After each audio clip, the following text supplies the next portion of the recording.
Louvado seja o nome do Senhor, irmãos. Glória a Deus. Hoje à noite era o pastor Pedrosa, mas ele não pôde vir. Então eu estou pregando hoje quase que de surpresa, né? Mas glória a Deus, amém? O pastor Pedrosa ele está lançando o livro dele. Ele precisou ir para Americana, e o mês que vem ele vai estar conosco fazendo o lançamento do livro dele aqui conosco no mês de novembro. Está conosco aqui o Afrânio. Afrânio, fica de pé, por favor. Afrânio esteve conosco aqui uns 14, 15 anos atrás, mas ainda era um templo pequeno lá do ladinho, né, Afrânio? Afrânio, ele é ministro de música, e eu convidei ele para estar conosco hoje, nos visitando, conhecendo, revendo a nossa igreja, né? E orando, porque nós também precisamos de um ministro de música, de alguém para o coral, crianças, né? Que coisa, obrigado, Afrânio. E vê que as crianças aqui, né? A Lara, tô ligada em 220 aí, a Lorena, a Manu, nós, essas crianças já assim, um amor, essas crianças já assim ligadinhas, né? Fabiano, uma bênção essas meninas. Então a gente vê que as crianças precisam de ter um coral, e nós peço aos irmãos que orem por isso, né? Para um ministério cada vez maior no trabalho do Senhor. Então está conosco aí nosso ministro Afrânio. Irmãos, eu convido a você, está conosco também aqui. Olha, se eu cair cadê o Eduardo? Sidney, acertei? Amém, bem-vindo, querido. A esposa, olha, que bênção. O Eduardo sempre fala assim: pastor, um dia o pastor vai cair da cadeira errando o nome das pessoas. E olha, Jesus amado, acertei, Sidney, glória a Deus, amém. Bem-vindo em nome de Jesus, a esposa. Nós louvamos a Deus em nome de Jesus. Convido você a abrir a palavra de Deus em Atos capítulo 3, Atos 3. Nós vamos nessa noite ver Atos 3. Daniel, querido, você me ajuda aí? Você projeta para mim, por favor, Atos capítulo 3, de 1 a 9. Aí os irmãos vão poder também acompanhar na versão, pode ser versão revista e atualizada. Atos capítulo de número 3. Deus tem uma mensagem especial para a minha vida e a sua vida nessa noite. Você crê nisso? Amém. Deus tem. Deus, Ele é maravilhoso. Eu convido você, à medida que você for encontrando, se coloque em pé. Você que está em casa também, já acesse aí Atos capítulo de número 3, versículos de 1 até o versículo 9. Atos 3, de 1 a 9. Diz assim a palavra de Deus: Pedro e João subiam no templo na hora da oração, a hora nona. E aconteceu que um homem aleijado de nascença estava sendo carregado para o templo, chamada Porta Formosa, e todos os dias punha ali para pedir esmolas. E quando viu a Pedro e João, que entrando no templo pediu-lhes uma esmola, fixando nele o olhar, Pedro acompanhado de João, disse: olha para nós. E ele ficou olhando atentamente, esperando receber alguma coisa. Versículo de número 6. Vamos ler juntos aqui o versículo número 6 nessa tradução. Versículo de número 6. Pedro, porém, vamos ler juntos?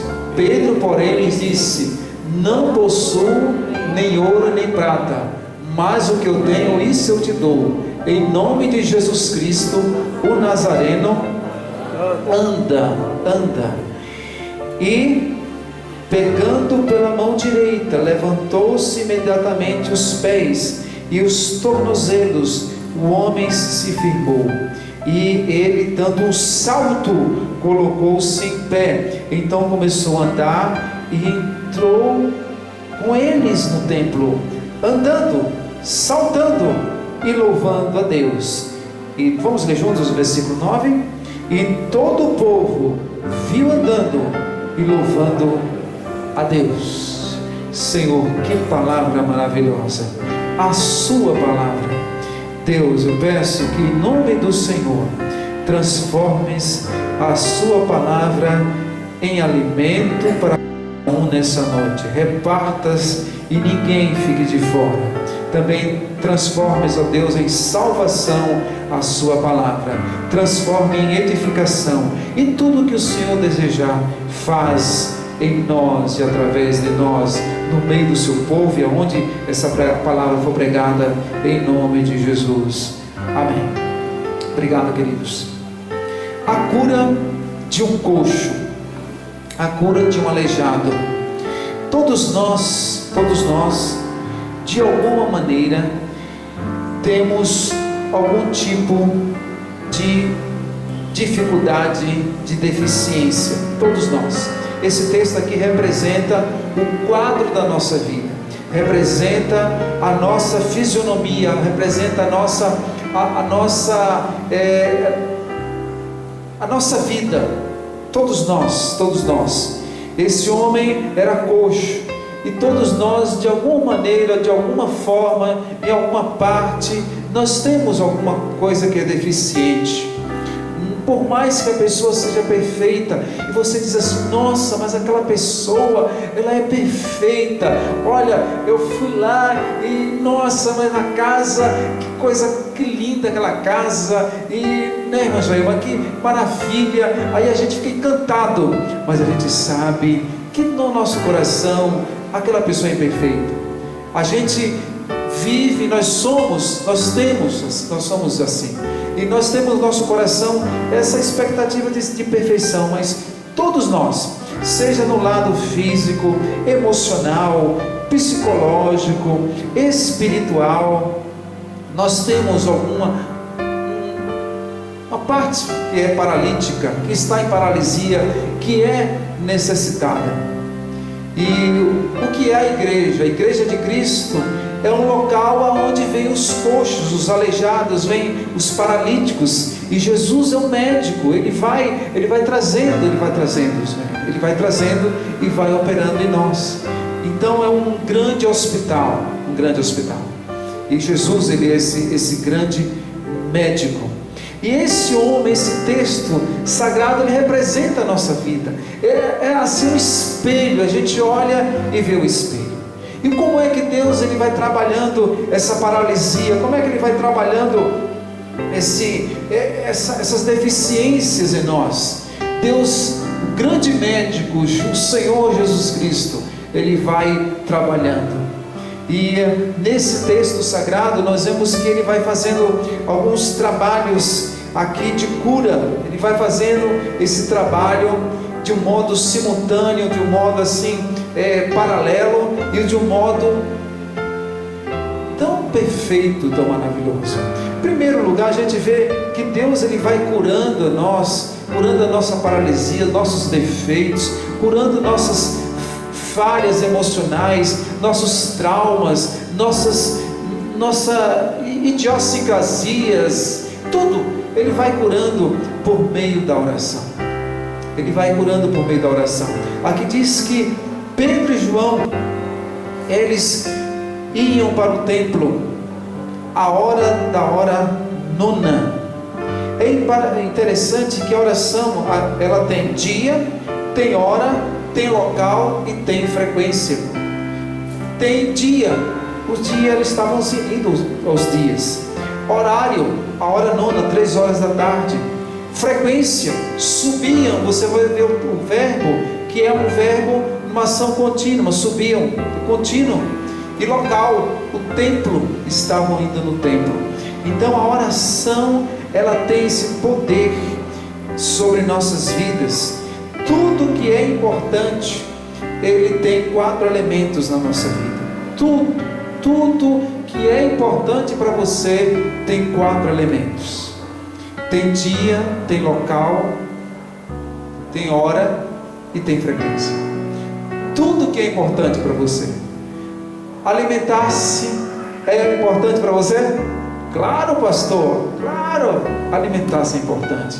Tem dia, tem horário, tem frequência e tem qualidade. Tudo que é importante. O banho é importante para você? Claro, pastor, é importante. Então tem dia, tem local, tem toda uma, né? Tem banheiros hoje que tem aquela, parece uma sala de estar. Porque tudo que é importante para nós tem local, tem horário, tem dia e tem assiduidade, tem excelência e qualidade. Se a oração é importante para você, ela vai ter dia, horário, frequência, ambiente e vai ter qualidade. A oração deve ser importante para você, deve ser importante para nós. Aqui diz, Pedro e João subiam. Lá em 1 Timóteo diz, 1 Timóteo capítulo 2, antes de tudo, fazei súplicas e orações. Antes de tudo, antes de decidir, antes de escolher, antes de ir, antes de chegar, antes de pensar, antes de prometer, antes de sonhar, faça oração e súplicas. Tudo deve antes a gente regar por meio da oração. É interessante, muito legal aqui que no livro de Atos, desde o capítulo 1 ao capítulo 16, você vai ver que cada capítulo é regado em oração. Em Atos capítulo 1, quando Jesus ele sobe aos céus, e aí o anjo desce e diz, este que foi levado aos céus, ele também descerá, como vistes ir. E depois que eles veem Jesus subir, eles se reúnem em oração. Atos capítulo 2, 120 estavam reunidos, ali estavam em oração e desce o Espírito Santo. Olha que relação muito propícia. Em Atos capítulo 1, Jesus ele sobe aos céus e a igreja, eles ali, os discípulos se reúnem aqui na terra. Em Atos 2, o Espírito Santo desce porque eles estavam reunidos aqui na terra. E Atos 3, eles estão no templo orando. Em Atos 4, eles são presos, e eles, quando são presos, aí é que eles se reúnem para orar, e o local onde estão reunidos treme. Atos capítulo 6, eles se reúnem para orar para a escolha dos discípulos. Atos capítulo 7, Estevão ora por aqueles que estavam apedrejando. Em Atos capítulo 8, você vai ver ali o eunuco junto com Filipe. Em Atos capítulo 9, Saulo está orando, e aí Deus manda Ananias na casa de Saulo. Atos capítulo 10, Cornélio estava orando e Deus diz assim para Pedro, vai à casa de Cornélio. E Atos capítulo 12, Pedro estava preso e a igreja estava em oração. Então, se você quer sair da paralisia, sair desse ciclo de doença, desses defeitos, é preciso que a gente esteja regando a nossa vida em oração. E a oração é uma coisa interessante. A oração, Deus ele te chama para orar. A oração, Deus ele te convida para orar. E a oração não é apenas quando a gente pensa assim, que tem uma lista de pedidos que você chega para orar. Você pode chegar diante de Deus, ficar meia hora ali e você não dizer uma só palavra, somente ouvi-lo, somente ouvi-lo. Isto é oração. Então escolha o dia, o horário, tenha a vida de oração assim. Eu vi uma frase que é muito legal, que diz assim: fale menos dos outros, fale menos de si e fale mais de Deus e fale mais com Deus. Quando nós fazemos isso, nós diminuímos mais a crítica, diminuímos mais o que nós vemos defeito em nós e nos outros e começamos a olhar mais para o Senhor Jesus Cristo. E a oração ela vai curando a gente. A oração ela é terapêutica. Ela vai realizando uma cura interior maravilhosa e fantástica. Segundo lugar, o que nos leva a cura? Deus está trabalhando aqui. O coxo está sendo levado, o coxo ali de nascença, ele é carregado. Veja que quando a pessoa ela não está com o Senhor Jesus Cristo, ela é carregada. Já percebeu isso? Ela é carregada pelo pecado, ela é carregada pelo fluxo desse mundo, ela é carregada pelos ventos de doutrinas falsos, ela é carregada pelas más companhias, ela é carregada. Aquele homem estava sendo carregado, mas Deus estava fazendo um trabalho. Deus estava fazendo um trabalho de oração. E ali, a segunda ferramenta que Deus está usando aqui é a ferramenta da comunhão. Aqui diz que Pedro e João subiam. Pedro estava junto com João. Todas as coisas devemos procurar pessoas cheias do Espírito Santo para andar conosco. Imagina só, hein? Pedro andando com João, João andando com Pedro, duas pessoas cheias do Espírito Santo. Ali estavam duas pessoas cheias do Espírito Santo. Procure ter comunhão com pessoas que estejam cheias do Espírito Santo de Deus para ser sua companhia. Os discípulos no cenáculo estavam ali cercados de pessoas cheias do Espírito Santo. Os discípulos em Atos 4 também estavam acompanhados, pessoas cheias do Espírito Santo. Os diáconos, 7 diáconos, todos cheios do Espírito Santo. Filipe estava ali, Deus tira ele da multidão e envia para ser companhia do eunuco. E Pedro, Deus manda para ser companhia de Cornélio. Querido, ande com gente cheia do Espírito Santo. Procure pessoas de fé para você andar, ter comunhão com elas, e você vai crescer em nome de Jesus. Ande nesse tempo de sequidão, ande nesse tempo de coxos que estão tentando carregar o outro coxo. Procure pessoas cheias do Espírito Santo para andar com elas. Pessoas aonde tem a visão de Deus, esteja na presença de Deus. Mas pastor, não tem encontrado. Encontra sim, aqui está cheio de gente assim. Ele está bem fraco danado, né, velho? Tem gente cheia do Espírito Santo perto de você, meu irmão. Deus, Ele nesse tempo, eu creio em nome de Jesus. Eu creio em nome de Jesus.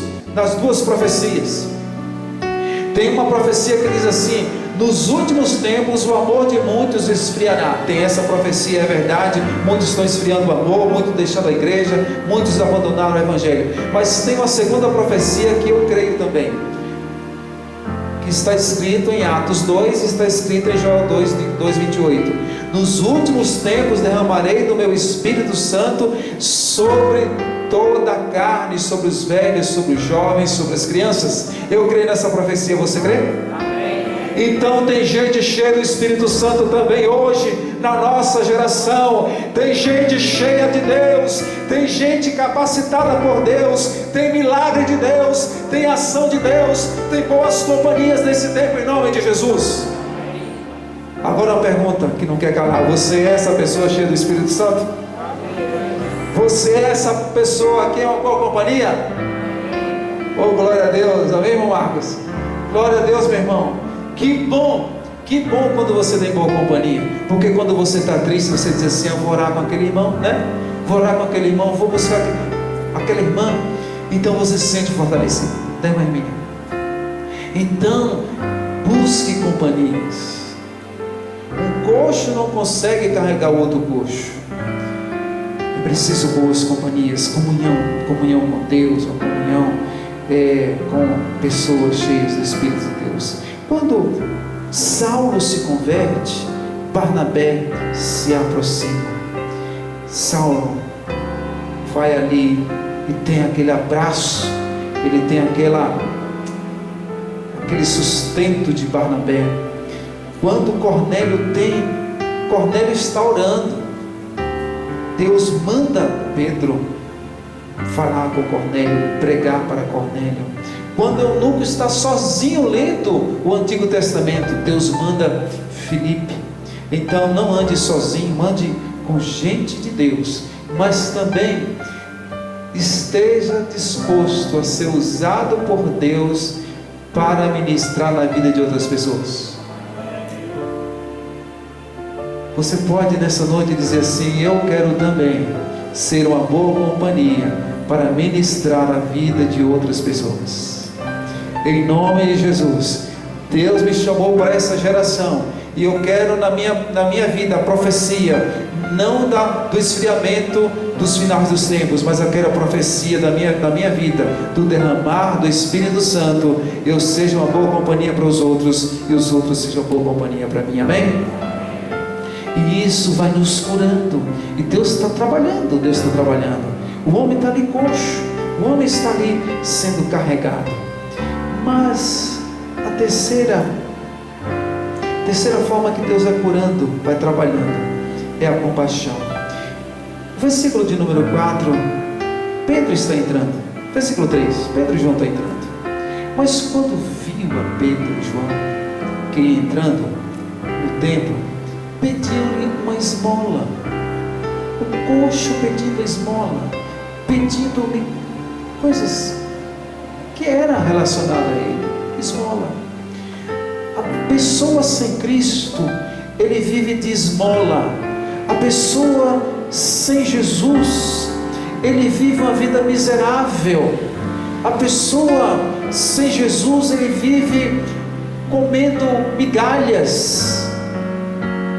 Hoje estava conversando com os irmãos, Kaique está aqui, Kaique, abençoado de Deus, a gente falando sobre moradores de rua, e o irmão Jonas contou um testemunho.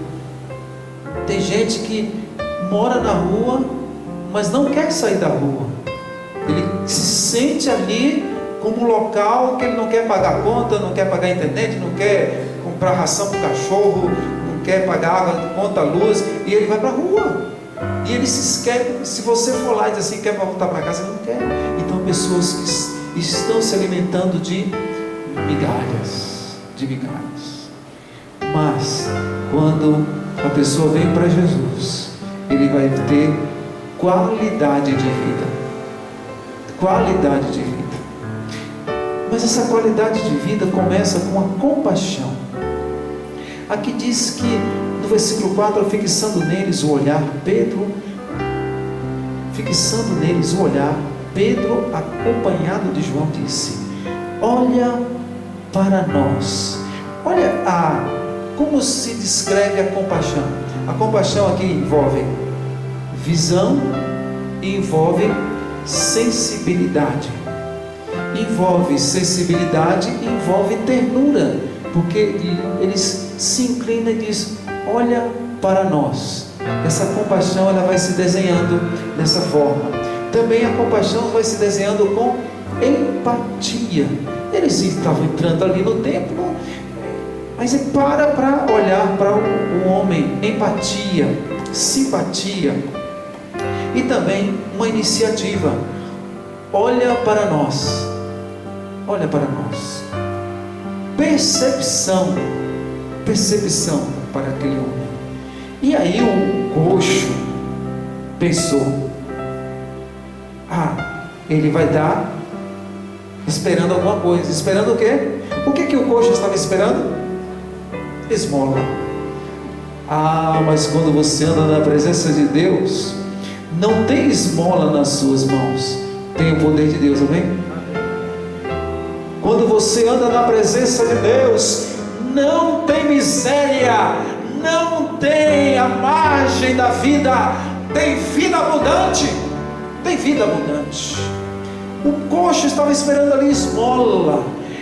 Querido, em nome de Jesus, que pessoas, vidas cheguem até você, não encontre miséria, mas encontre o poder de Deus, a manifestação de Deus na minha vida, na igreja de Jesus. Eles esperavam esmola, mas Pedro e João dizem: olha para nós. Não temos ouro nem prata, mas o que eu tenho, isto eu te dou.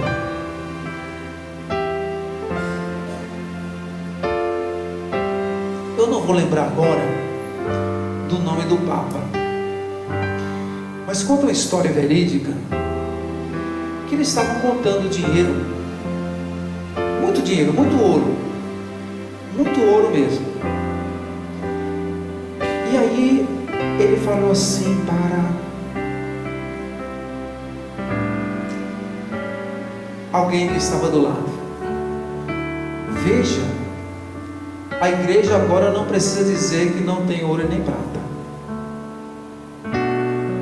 Aí alguém com muita sabedoria disse: mas também não pode dizer, em nome de Jesus, levanta-te e anda. Percebeu os valores invertidos? Hoje existem igrejas com ouro e prata, pessoas com ouro e prata, mas não têm o poder de Deus. Pedro e João aqui, movidos pela compaixão, tinha não ouro e nem prata, mas em nome de Jesus, levanta-te e anda. Tinha compaixão, a compaixão que os moveu. Ou seja, quando nós não temos nada, mas temos o poder de Deus, nós temos tudo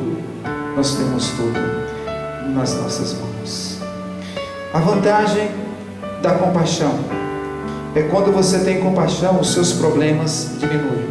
A vantagem da compaixão, Deus recompensa. Salmo 41, versículo 1 diz: bem-aventurado aquele que acode o pobre, porque o Senhor o livrará do mal.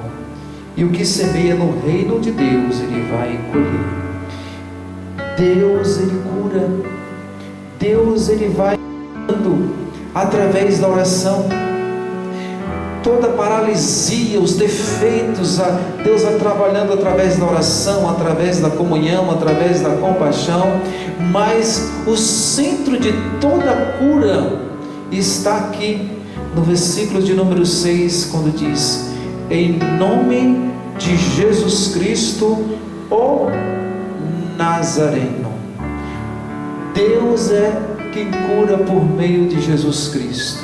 Por isso aqui se cumpre aquela palavra de Isaías 53: Ele levou sobre si as nossas dores, as nossas enfermidades, o castigo que nos traz a paz estava sobre Ele, e pelas suas pisaduras fomos sarados.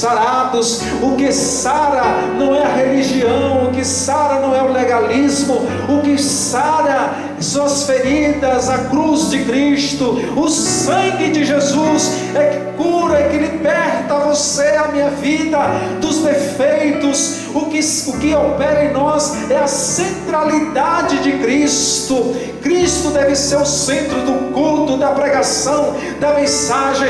Cristo deve ser o centro do louvor.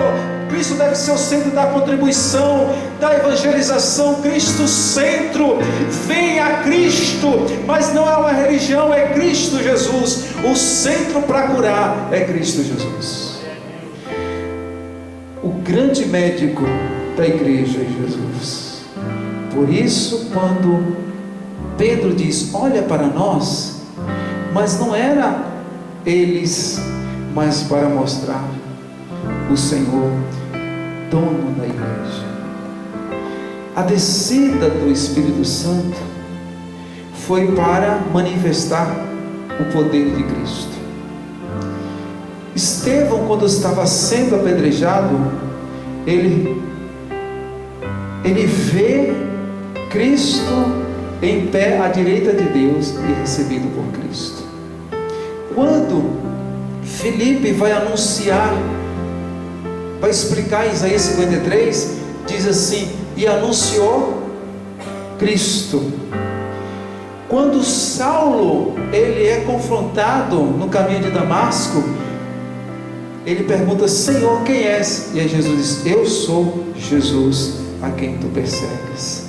Quando Pedro vai à casa do centurião, ele apresenta Cristo Jesus. Por isso que todo relacionamento deve ser Cristo, toda atividade deve ser Cristo, toda motivação Cristo, todo propósito, todo destino deve levar a Cristo Jesus.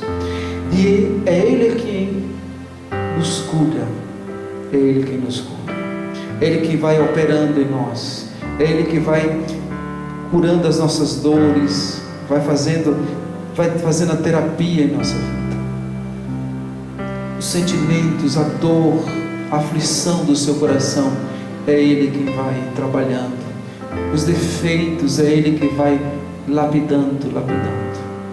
E quando há oração, há compaixão, quando há comunhão e Cristo ao centro, e aí então há libertação, aí há cura.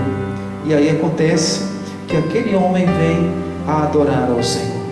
Aí vem o versículo de número 7. Pegando pela mão direita, levantou-se imediatamente os pés e tornozelos do homem se firmaram. E ele, dando um salto, colocou-se em pé. Então começou a andar e entrou com eles no templo, andando e saltando e louvando a Deus. Não era mais um paralítico, um coxo, um aleijado, à margem da vida.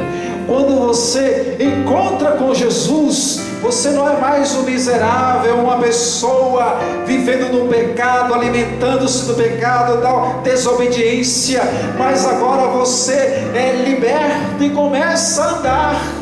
E esse andar não é apenas um andar aleatório. Esse andar diz que ele entra agora no templo. Ele estava antes à margem, na porta. Agora, quando você encontra com o Senhor Jesus Cristo, você não é uma pessoa apenas que vive à margem, mas você anda, e anda com propósito. Anda agora, e você vai ver na sua vida os sinais da manifestação de Deus.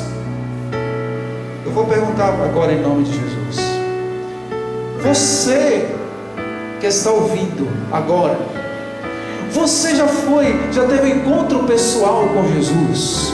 Você pode dizer, você olhar na sua vida e dizer: Deus, eu vejo na minha vida o reflexo, a ação do Espírito Santo na minha vida. Eu não sou um religioso, eu não sou uma pessoa aonde o Senhor agiu, operou essa manifestação maravilhosa. Você pode dizer isso na sua vida hoje? Amém. Essa manifestação é a manifestação que tira a situação de coxo, de paralítico, para uma pessoa que anda, mas anda em direção ao propósito. Agora olha que coisa linda. Ele entra no templo. Ele entra no templo como o quê? Como um adorador. Ele entra no templo agora não mais carregado, mas entra no templo adorando a Deus, adorando a Deus. O pecado deixou o ser humano num estado deplorável, cocheando entre dois pensamentos, um pé no mundo, um pé na igreja. O pecado deixou o homem numa dúvida: será que Deus está me ouvindo? O pecado deixou o ser humano numa situação de ateísmo. O pecado deixou numa situação de paralisia, não entende, não se relaciona com Deus. Mas quando Cristo veio, Ele veio desestabelecer esse estado de paralisia, de coxo, de aleijado, e veio restabelecer agora uma vida que caminha na presença do Senhor. Cristo veio transformar, mudar. Agora olha que coisa maravilhosa, é que diz assim, que todo o povo viu andando e louvando a Deus. O povo, antes, aqueles que viam ele ali à porta do templo pedindo esmola, agora viam louvando a Deus, viam o poder de Deus. Olha que interessante, que coisa maravilhosa. A sua vida, quando você entrega a vida a Cristo Jesus, você sabe contar o que Cristo fez na sua vida, sim ou não? Você sabe contar o que Cristo fez na sua vida. Alguém pergunta assim: Conta o dia da sua conversão. Conta como é que foi que você aceitou Jesus, que teve encontro com Jesus. Você sabe, a sua alma fica alegre, a sua alma se entusiasma, dá pulo, né, irmã Jane? Dá pulo e diz: olha, o dia que eu aceitei Jesus foi um dia maravilhoso. Cristo entrou, e você vê isso na sua vida. Agora o outro lado, as pessoas também verão em você. Os outros verão na sua vida, amém? Sério, verão em nome de Jesus. Verão. Lá em Isaías capítulo 60 diz: levanta-te, resplandece, porque é chegada a sua luz, e o brilho da sua glória resplandecerá sobre as nações. Ou seja, o que Deus faz na nossa vida, você percebe, nós percebemos, e os outros percebem também. É maravilhoso. É maravilhoso. Quando meu irmão Heron e Heraldo se converteram, o Afrânia, ele é contemporâneo do meu irmão no seminário há 300 anos atrás. Estudou lá no seminário Batista Recife, Rua Padre Inglês. No dia que eu vi os meus irmãos se converterem, que coisa linda, o Heron e o Heraldo se converteram. Eu não tinha me convertido ainda, mas foi lindo vê-los se converter. E aí eles viam Cristo, que fez Cristo neles, e eu pude ver, como eu sou irmão mais novo, 5 anos mais novo, e eu via neles o que Cristo fez.